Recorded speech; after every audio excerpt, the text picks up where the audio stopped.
The marijuana business is in focus today in Washington. Later this morning, the Senate Banking Committee, this is important, is going to be holding its first hearing on the challenges the cannabis industry faces in accessing banking services. Advocates are looking for ways to address the rampant black market.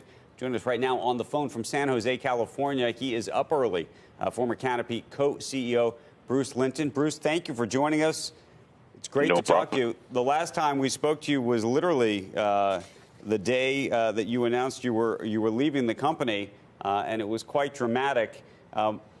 You're now calling in from a conference, a cannabis conference. Before we even get to what's happening today in Washington, it's important for I imagine, the conversation happening at the conference.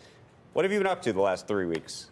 Well, you know, it's remarkable. You become fairly popular when you're available to probably lean in and help out in some companies. So what I'm doing is organizing the 3 or 4 categories I'm going to participate going forward, and we'll announce that in September.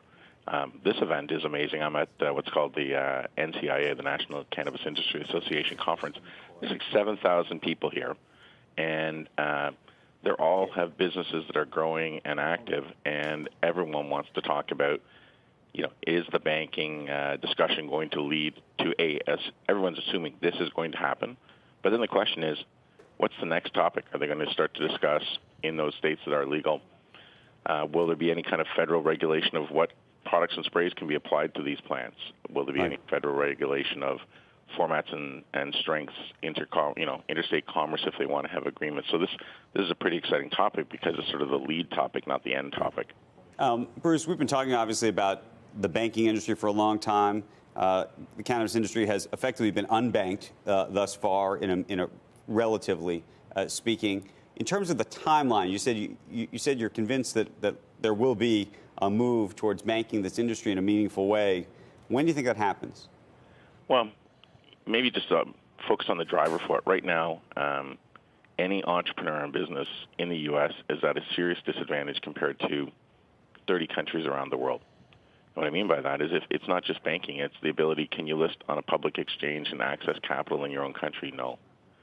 Can you use that leverage to create a research program where you would actually have clinical trials that are properly and completely structured so you can create intellectual property? No.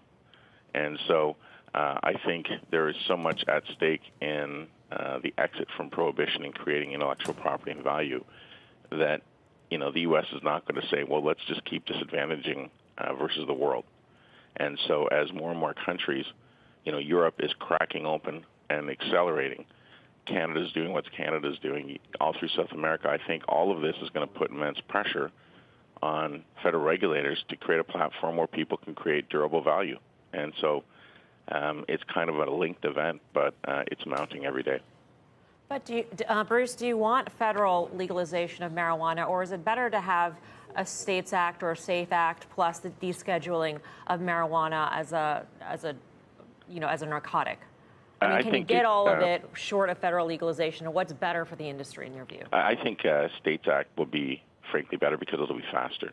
So that, you know, any state that is determining that it's going to have medical and or rec, that all the federal permissible activity, including listing on exchanges, et cetera, will occur.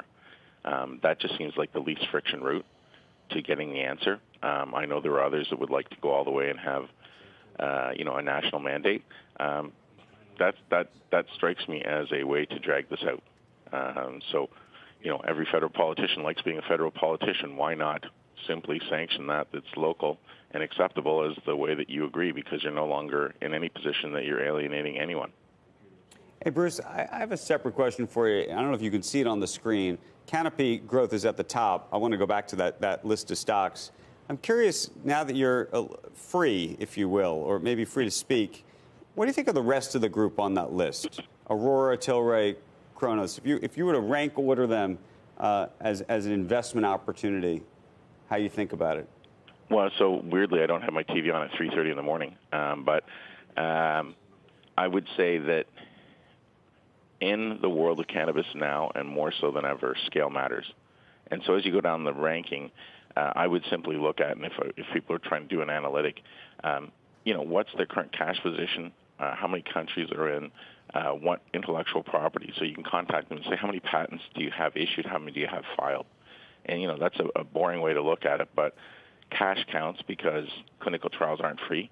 Intellectual property that's derived now by being big and learning first is going to be valuable across the entire world platform.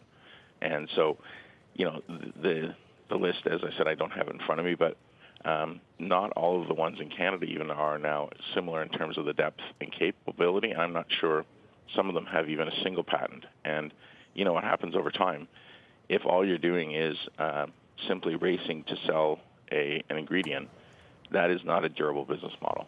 And so I think everybody should start to shift their thought process to, how bulletproof or how valuable is the portfolio of IP. Bruce, you mentioned that in September you're going to announce your next chapter. Is that when the non-compete clause expires with Canopy Growth? And does that next chapter involve becoming a CEO of an existing cannabis company? Yeah, so my non-compete is longer than that. It's only in Canada, and it's only for cannabis in Canada. I'm not going to do anything there. Done that, went okay. It is going to be, I may be co-CEO, but I think there's going to be a play where I can participate in something that's international, something that's for animals, something that's a multi-state operator, and one which is an ancillary. So it doesn't matter if it's producing the packaging, the extraction equipment, or media. There is something to do there, and that combination should work well together and not have conflicts.